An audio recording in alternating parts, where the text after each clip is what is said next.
찬송가 517장 가난한 자 돌봐주며 찬송하심으로 9월 29일 새벽 예배 시작합니다. 517장입니다. 가난한 자 돌봐주며. 가난한 자 돌봐주며 복된 소식 전하라고 주님께서 우리를 기름 부어 세우셨네. 주의 영이 우리에게 말씀하시네.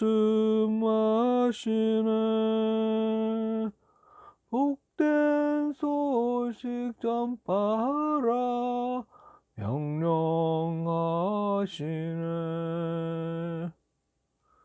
포로된 자 풀어주며 자유 얻게 하시려고 주님께서 우리를 땅끝까지 보내셨네. 주의 영이 우리에게 말씀하시네. 복된 소식 전파하라 명령하시네. 세상에 본이 되게 하시려고 주님께서 우리를 친구처럼 사랑하네. 주의 영이 우리에게 말씀하시네.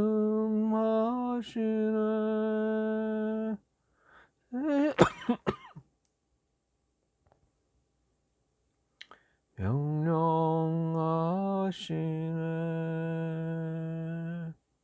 아멘. 함께 하는 말씀은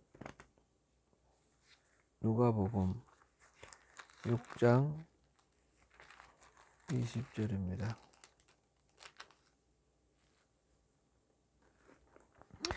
누가복음 6장 20절 함께 봉독하시겠습니다.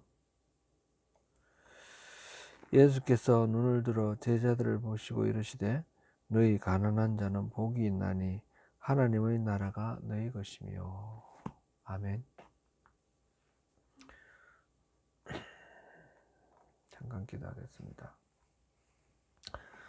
은혜로우신 하나님, 오늘 또 함께 새벽 첫 시간을 주님을 찬양하며 주님 말씀 듣고 또 기도하는 예배의 시간으로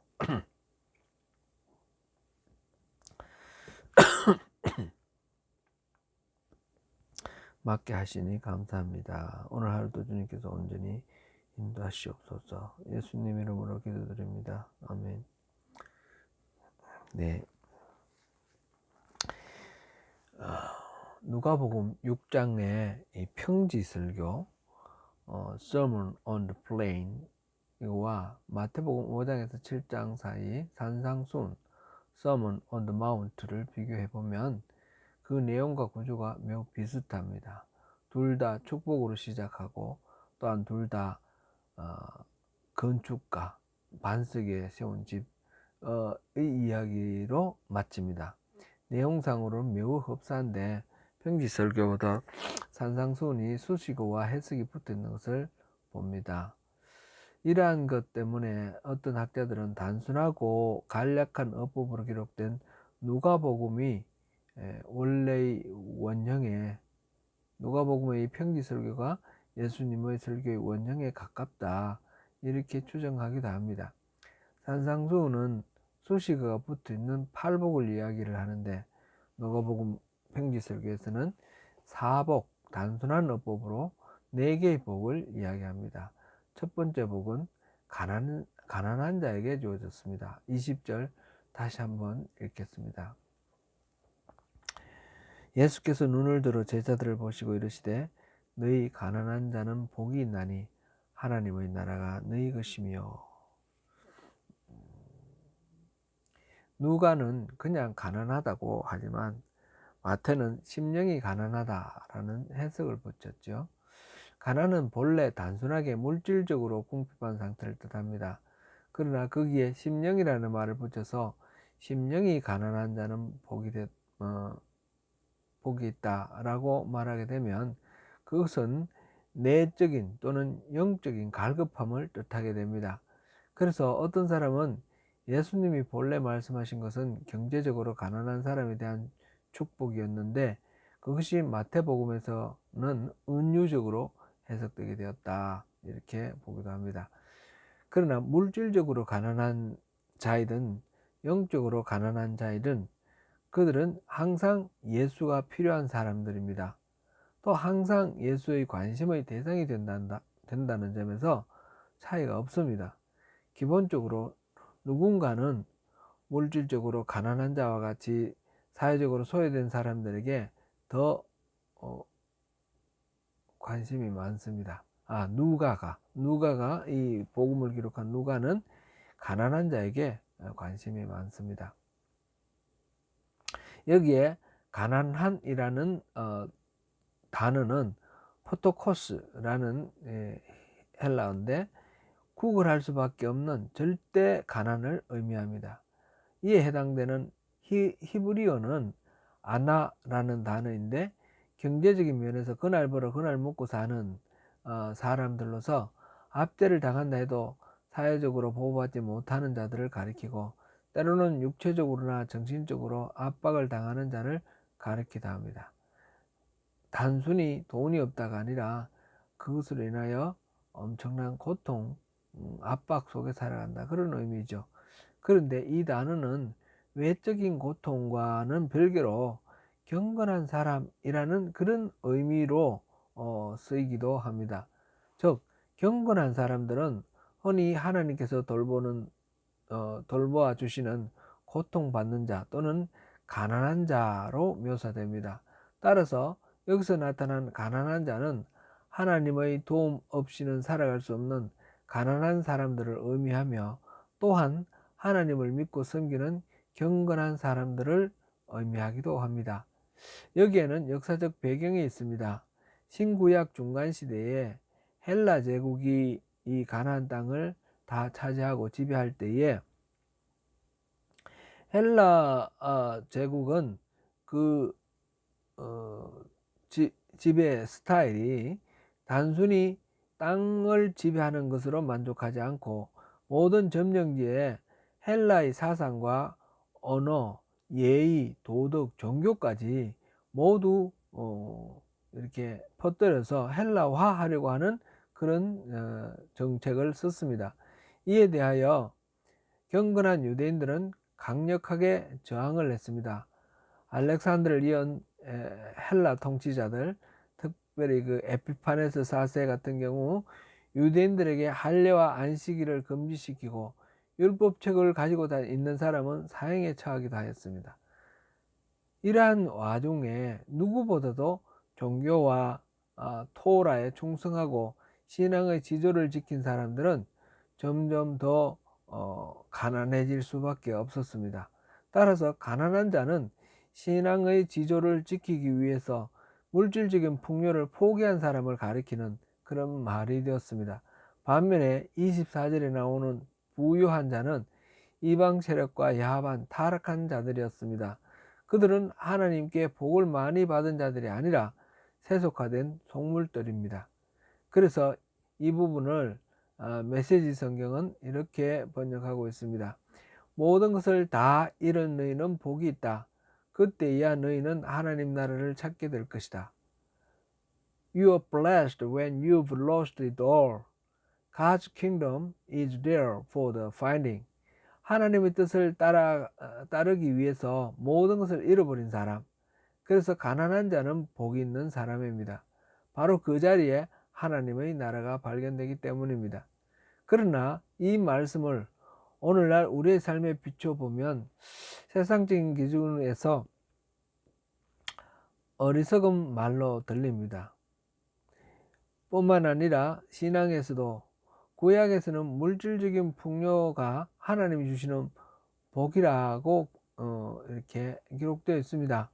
소위 번영의 복음, 번영신학, prosperous gospel, prosperous theology, 이것이 교회에 아주 주된 영향력을 끼치고 있습니다. 예수를 믿으면 부자 된다든지, 예수를 믿으면 성공한다든지, 이런 가르침, 돈을 많이 벌었다든지 또는 성공했다든지 사회적으로 어떤 성취를 이루고 권력을 차지하게 되고, 이런 것들을 하나님의 복받은 증거라고 하는 그런 가르침입니다. 예수 잘 믿는 사람이 실제로 물질적으로도 어려움이 없고 풍요로우면 좋겠습니다. 그러나 그것이 단순하지가 않습니다. 눈을 돌려보면 생계 유지조차 어려운 가난으로 인하여 삶을 포기하는 그런 경우들이 많이 보입니다. 우리 조국 대한민국에서는 2014년 2월에 서울특별시 송파구 석촌동에 사는 세 모녀가 큰딸의 만성질환과 어머니의 실직으로 인한 생활고를 견디지 못해서 집주인에게 정말 죄송합니다 라는 메모를 남기고 전재산 현금 70만 원을 집세와 공과금으로 쓰라 하고는 번개탄을 피워 자살한 사건이 있었습니다. 이렇게 절대적인 빈곤 속에 탈출할 수 있는 길이 없는 그런 절망 가운데 있는 사람들이, 그 이후에 복지제도가 많이 개선되었다 하지만 여전히 많이 남아 있습니다. 세계적으로 자살률이 가장 높은 나라가 우리 조국 대한민국입니다. 특별히 노인 자살률이 가장 높습니다. 왜 그렇습니까? 연금 제도가 잘 안 되어 있기 때문에 노인들이 경제적으로 살아갈 길이 없어서 그렇습니다. 하루 종일 박스를 주워 팔아도 15,000원 벌이밖에 되지 않는다고 합니다. 그런 사람들이 엄연히 존재하는데 가난한 자는 복이 있나니, 이렇게 말하는 것, 이렇게 설교하는 것이 고통스럽습니다. 절대적인 빈곤 가운데 허덕이는 이웃에 대한 공동체의 책임을 회피하려는 말처럼 들립니다. 예수님은 무슨 뜻으로 이 말씀을 하셨을까요? 예수님은 만몬과 하나님을 겸하여 섬길 수 없다고 하셨습니다. 마태복음 6장 24절 말씀입니다. 한 사람이 두 주인을 섬기지 못할 것이니 혹 이를 미워하고 저를 사랑하거나 혹 이를 중히 여기며 저를 경히 여김이라. 너희가 하나님과 재물을 겸하여 섬기지 못하느니라. 예수님은 돈, 재물이 가진 본질적인 위험을 경고하고 계십니다. 돈은 그 자체로 영적인 영향력을 가지고 있습니다.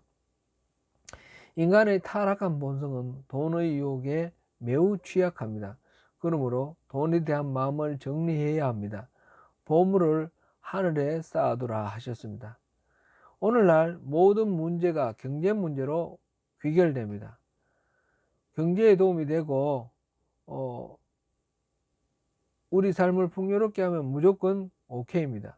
아무리 좋은 가치가 있고 덕스러운 일이 있더라도 경제에 도움이 안 되면 다 이렇게 무시되는 그런 시대입니다. 40년 전에 세계의 지도자들이 도쿄에 모여서 지구를 지키기 위해서 회의를 했습니다. 그리고 도쿄 의정서라는 그 결의문, 조약문을 만들었습니다. 지금 상태로 두면 그때 당시 머지않아 인류는 지구에서 사멸할 것이다 하였습니다. 그래서 지구에서 인류가 평화롭게 계속해서 살 수 있도록 하기 위해서 화석 연료 사용을 줄이고 프레온 가스 같은 그런 가스를 줄여서 지구 온난화를 방지를 하자, 그렇게 결의를 한 것입니다. 그리고 각 나라별로 목표를 세웠습니다. 그리고 40년이 지났습니다. 그 화석 연료를 태우는 탄소 배출량은 그때보다 오히려 엄청나게 늘었습니다. 이유는 단순합니다. 경제 개발을 해서 가난에서 벗어나고 부유하게 살아야 한다라는 명분 때문입니다. 그 결과는 어떻습니까? 오늘날 태풍의 세기가 점점 커지고 태풍의 방향이 예전하고 달라졌습니다. 세계 곳곳에 산불이 일어나 꺼지지 않습니다. 폭염과 혹한이 갑작스레 닥쳐오기도 합니다. 전례 없이 강하게 불어닥친 돌풍으로 말미암아 오클랜드 하버 브릿지에 지나가던 트럭이 넘어졌습니다. 이상기후와 자연재해는 더욱 큰 규모로 끊임없이 일어나고 있습니다. 코로나 바이러스는 온 세계를 뒤덮었고 얼마나 더 갈지 모릅니다.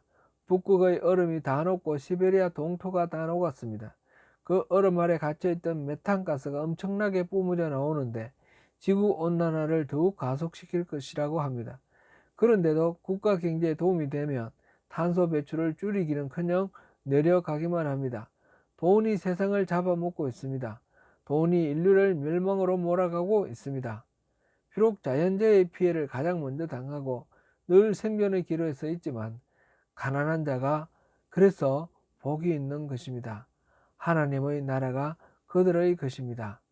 다행히 우리 공동체 안에는 비록 이 땅에서 육신의 욕망을 마음껏 채우며 살아가고 있지는 못하지만 절대적인 빈곤으로 기하선상에서 허덕이는 분이 없음에 감사합니다.